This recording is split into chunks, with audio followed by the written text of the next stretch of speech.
इथे ना आपली झणझणीत अशी कोल्हापूरची मिसळ ही रेडी झालेली आहे। ह्या चमकदार तऱ्हेचं इथे आज मी रहस्य तुम्हाला सांगणार आहे, म्हणून व्हिडिओ स्किप न करता पूर्ण बघा। आता या मिसळसाठी ना आपल्याला आहे ना इथे मटकी लागणार आहे। 2 ते 3 आहे ना इथे मी उभी चिरून कांदे घेतलेले आहे। 1 वाटी इथे मी सुकं खोबरं खिसून घेतलेलं आहे। कोथिंबीर लागणार आहे, कढीपत्ता लागणार आहे आणि आलं लसूण लागणार आहे। आता इथे ना आपल्याला 3 प्रकारची मटकीचं आपल्याला भाजी बनवायची आहे। इथे ना सुकी मटकी बनवून घ्यायची आहे। परत आहे ना ह्या कोल्हापुरी मिसळचा आपल्याला तरीबाज असा रसा बनवायचा आहे आणि बटाट्याची पिवळी भाजी बनवायची आहे। ही सगळी रेसिपी मी तुमच्याबरोबर शेअर करणार आहे, ते सगळं गुपित सांगणार आहे। चला तर मग उशीर न करता या रेसिपीला आपण सुरुवात करूया। सगळ्यात आधी मटकीचा स्टॉक बनवायचा आहे। त्यासाठी ना आपण इथे आपली ना 1 वाटी मटकी आहे, त्यासाठी ना आपण डबल पाणी घ्यायचं आहे। 2 ते 2.5 वाटी मी इथे पाणी घालणार आहे। ही मटकी छान अशी मी स्वच्छ धुवून घेतलेली आहे। आता ती आपण घालून घ्यायची आहे। घरीच ह्याला मोड आणले होते।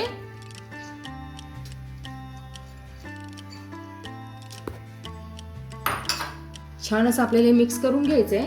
आता ह्यामध्ये आपल्याला हळद आणि मीठ घालून घ्यायचं आहे। इथे चवीनुसार मी मीठ घालून घेणार आहे आणि आता हळद घालून घ्यायची आपल्याला। 1 टीस्पून इतकी मी हळद घातलेली आहे। आता छान असं आपल्याला हे एक 5 ते 10 मिनिटं आपल्याला शिजवून द्यायचं आहे। जास्त पण ह्या मटकीचा आपल्याला गाळ करायचा नाहीये, फक्त 5 ते 10 मिनिटं आपल्याला शिजवून घ्यायची आहे। आता ह्याच्यावर आपण झाकण ठेवूया आणि छान अशी आपल्याला ही शिजवून घ्यायची आहे। आता ही मटकी शिजते तोपर्यंत आपल्याला या भाजीचं किंवा मिसळचं आहे ना वाटण तयार करायचं आहे। चला तर मग आपण ते करून घेऊया। आता वाटण करण्यासाठी ना सगळ्यात आधी आपण खोबरं भाजून घेऊया। छान असं खरपूस आपल्याला खोबरं भाजून घ्यायचं आहे। तुम्ही गॅसवर पण ठेवून खोबरं कांदा वगैरे भाजू शकता, पण आहे ना असं जर आपण तव्यात भाजलं ना छान असं ते खरपूस असं सगळीकडून एकसारखं भाजलं जातं आणि त्यामुळे ना भाजीची चव अशी छान अशी लागते। छान असं आपलं खोबरं हे भाजून झालेलं आहे। आपण त्याला काढून घ्यायचं आता। इथे मी 2 कांदे हे उभे चिरून घेतलेले आहेत, ते आता आपल्याला छान असं लालसर होईपर्यंत परतून घ्यायचे। छान असं आपण त्याला परतून घेऊया। छान असं आपला कांदा परतायला लागलेला आहे। त्यातच आपल्याला ना लसूण आणि आलं घालून घ्यायचं आहे। ह्यात आहे ना मी थोडासा कढीपत्ता घालणार आहे आणि एकदा 5 मिनिटं अजून आपल्याला छान असं परतून घ्यायचं आहे। आता आपण हे परतून घेऊया आणि गार करण्यासाठी ठेवूया। दुसऱ्या साईडला आपला स्टॉक पण हा छान असा शिजलेला आहे, मी तुम्हाला दाखवते। इथे ना तुम्ही बघू शकता आपलं आहे ना मटकी पण ही छान शिजलेली आहे। जास्त याचा गाळ नाही करायचा आहे। हे बघा इथपर्यंतच आपल्याला ही शिजवायची आहे, जास्त गाळ चांगलं लागत नाही। आता आहे ना आपल्याला गॅसची फ्लेम इथे बंद करायची आहे आणि 5 मिनिटं ह्याला असं झाकून ठेवायचं आहे, कारण आपल्याला ना आता ह्याचा आहे ना पुढे स्टॉक काढून घ्यायचा आहे। आपण आहे ना हे छान असं अजून वाफेवर आहे ना 3 मिनिटं ना असं झाकून ठेवा, म्हणजे अजून ती छान अशी मुरली जाते। इथे ना आपला कांदा छान असा परतून झालाय, आपण ह्याला काढून घ्यायचं आहे। आता कांदा आपण काढायचा आहे हा आणि गार होऊन द्यायचं आहे। गरम गरम हे मिक्सरला अजिबात वाटून घ्यायचं नाहीये आपल्याला, हे गार होऊन देऊया। आता हे गार होते तोपर्यंत आपण जे मटकीचा स्टॉक केला होता ना ते पाणी आपण गाळून घेऊया। आता इथे आपल्याला मटकीचा स्टॉक काढून घ्यायचा आहे।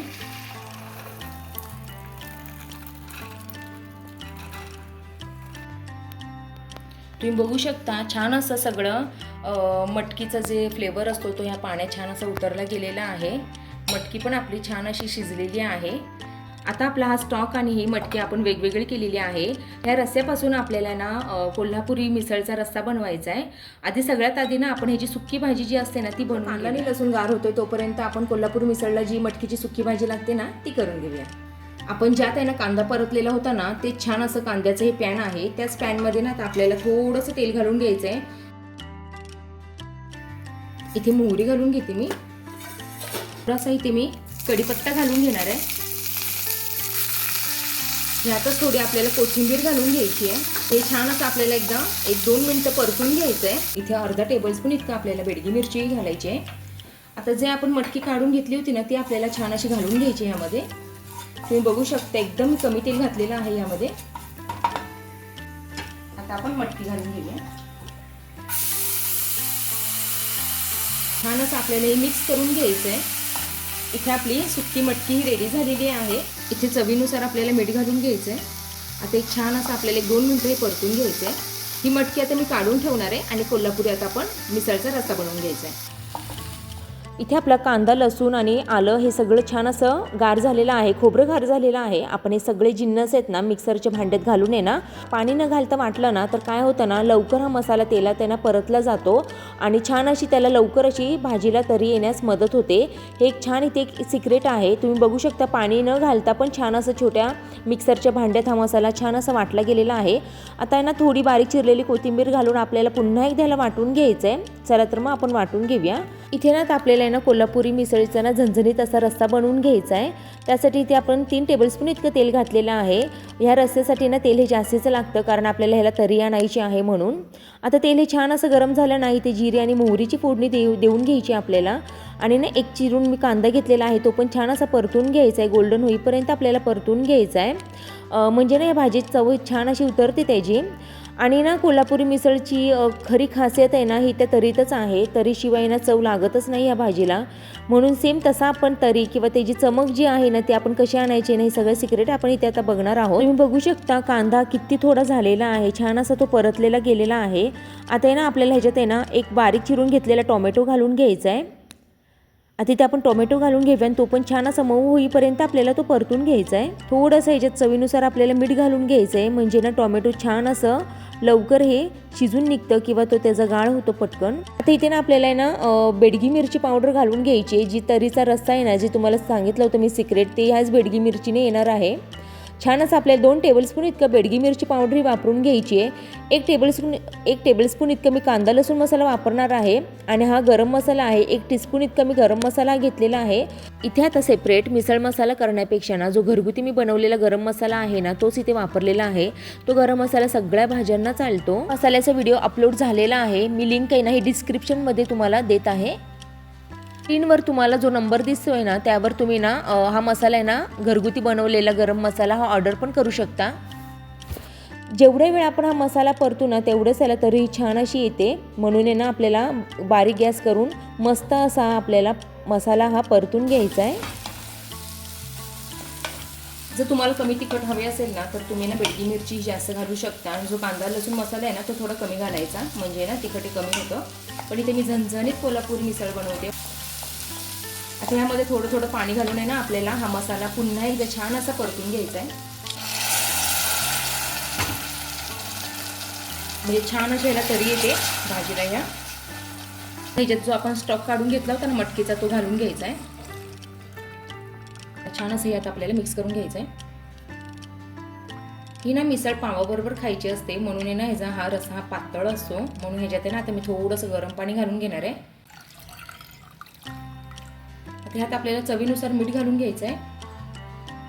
आपण पहिलं पण थोडं मीठ घालून घेतलं होतं त्या अंदाजेच आता आपल्याला मीठ घालून घ्यायचं आहे आणि एकदा छान असं आता आपल्याला याला उकळी आणून घ्यायची आहे।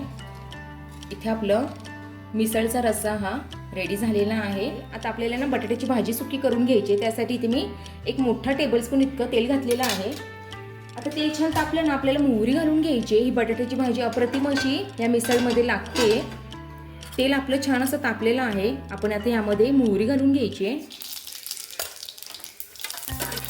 इथे मिरची घालून घ्यायची आपल्याला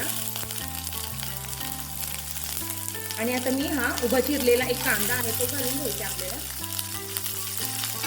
छान असं हे आपल्याला परतून घ्यायचं। आता इथे कढीपत्ता घालायचा आपल्याला, पुन्हा एकदा आपल्याला छान हे परतून घ्यायचं आहे। ही बटाट्याची भाजी ना खूप साधी सिंपल ह्याच्यात केलेली असते, पण तितकीच ती चविष्ट पण अशी लागते। 1-2 मिनिटं आपण ह्याला परतून घेऊया। आता नाही इथे आपल्याला 1 टीस्पून इतकी हळद घालून घ्यायची आहे, हे आपल्याला छान असं मिक्स करून घ्यायचं आहे। आता ह्यात आपल्याला बटाटा घालून घ्यायचा आहे। इथे मी 2 ते 3 बटाटे हे स्मॅश करून घेतलेले आहेत। चवीनुसार मीठ घालून घेऊया। आता चवीनुसार मीठ घालायचं आहे। आता सगळ्यात शेवटी आपल्याला आहे ना कोथिंबीर घालून घ्यायची आहे आणि एकदा मिक्स करून घ्यायचं आहे। इथे आपली छान अशी पिवळी बटाट्याची भाजी ही रेडी झालेली आहे। आपण आहे ना त्याला एका बाउलमध्ये काढून घेऊया। शकता छान अशी आपली मिसळ ही रेडी झालेली आहे। कट पण छान असा ह्याला आलेला आहे, तरी आलेली आहे। आपण आहे ना ही तरी काढून घेऊया, म्हणजे ना ती छान अशी मिसळमध्ये घेऊन खाता येते।